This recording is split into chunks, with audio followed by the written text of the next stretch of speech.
A crimson dawn spreads across the dusty village of Abocha, the air thick with the smell of smoke and cassava.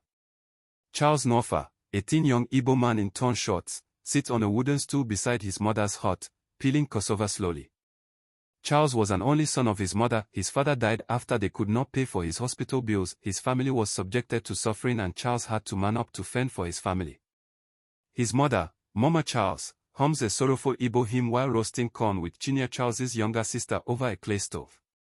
Charles stares at the road as two flashy cars speed past, music blasting and laughter echoing.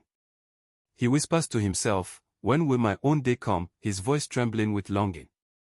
The camera lingers on his tired face, eyes reflecting hunger and buried dreams. In the marketplace, village boys boast about money and Lagos trips while Charles was only to resume the responsibility of his family, a burden too heavy on the shoulders of a young boy.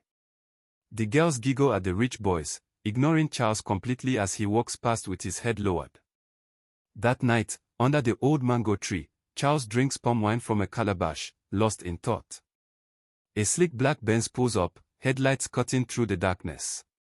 From the car steps Chikoluba, confident, rich, and dangerous, gold chains glinting against his chest. He smiles wide. "Charles, my man. You still dey this village dey suffer." Charles forces a weak laugh. "My brother, I still dey manage you. The life hard oh." Chikoluba leans closer, whispering, "You won't change your life. I get one road for you." Charles looks at him curiously, eyes filled with desperation and fear. The scene fades to the thick forest of Okija at night, mist curling around ancient trees. Red candles burn in a circle, cowries scattered on the earth, and skulls rest on wooden altars. Charles and Chikoluba kneel before a native doctor, an old man with chalk-white eyes and a snake's tooth hanging from his neck. "You seek wealth?" the old man asks, his voice echoing like thunder. Charles nods, his lips trembling. "Yes, sir." The native doctor draws 7 lines in the sand. "You will wake up rich. But you must spend it all in 7 days.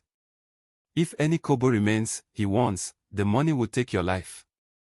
Charles hesitates, then whispers, "I accept." The old man hands him a calabash filled with thick red liquid. "Drink, and seal your fate." Charles drinks, his eyes roll back, the fire crackles, and a whirlwind swirls around him. Fade to morning, Charles wakes in his small room, sweating, confused. He grabs his old phone, the screen lights up, $100 million. His breath catches, then he laughs, wild, disbelieving laughter fills the room. He runs outside shouting, "Mama! We are rich." His mother rushes out, eyes wide. "Charles, what are you saying?" Charles dances in the sand, waving his phone, tears streaming down his face. Days blur into bright scenes of wealth, new cars, loud music, drinks pouring, people shouting his name. Villagers who once mocked him now kneel and call him Odegu.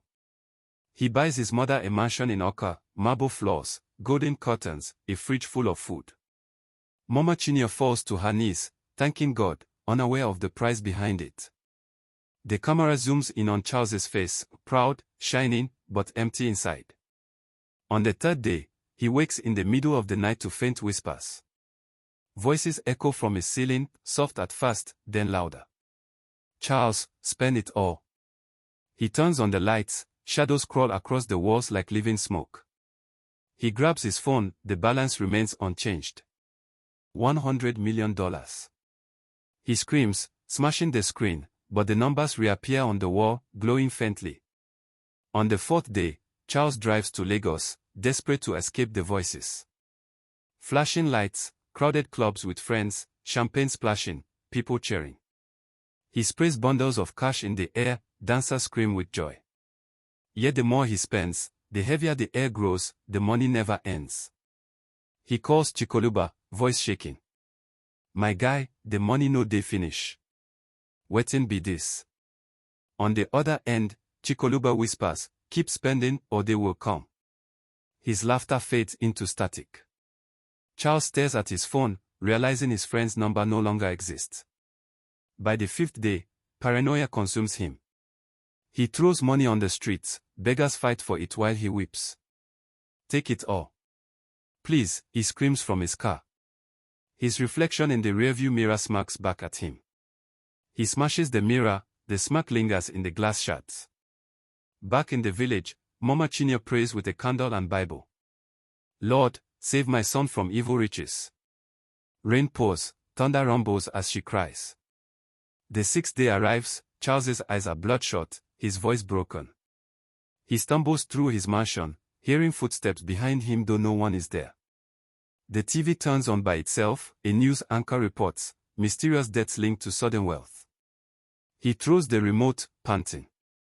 Lightning flashes, for a moment, he sees the native doctor's face in the mirror. 7 days, the voice whispers. Charles screams, rushing outside, barefoot, into the storm. He drives all night, tears blurring his vision.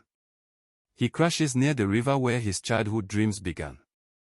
The sky glows red, dawn approaches. His mother runs after him, calling, Charles. My son. He collapses to his knees beside the river, crying, Mama, I borrowed life from death.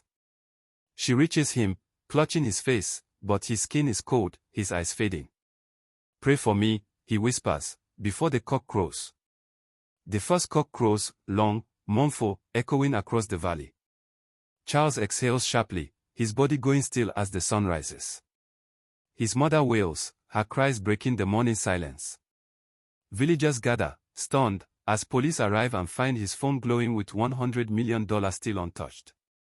They bury him by the river under a crooked palm tree. That night, the wind howls through Nobi. The villagers whisper that Charles's ghost walks the riverbank, begging strangers, please, spend it before dawn. His story spreads through towns and cities, mothers tell their sons, pastors warn their congregations. The narrator's voice softens, Charles had everything, except time. Final shot, the calm river glimmering under moonlight, and faint laughter carried on the wind. If you find this story interesting and you have not subscribed to my channel, kindly click on the subscribe button and turn on your notifications so when I post more interesting stories like this you'll be the first subscriber. Share, like or comment.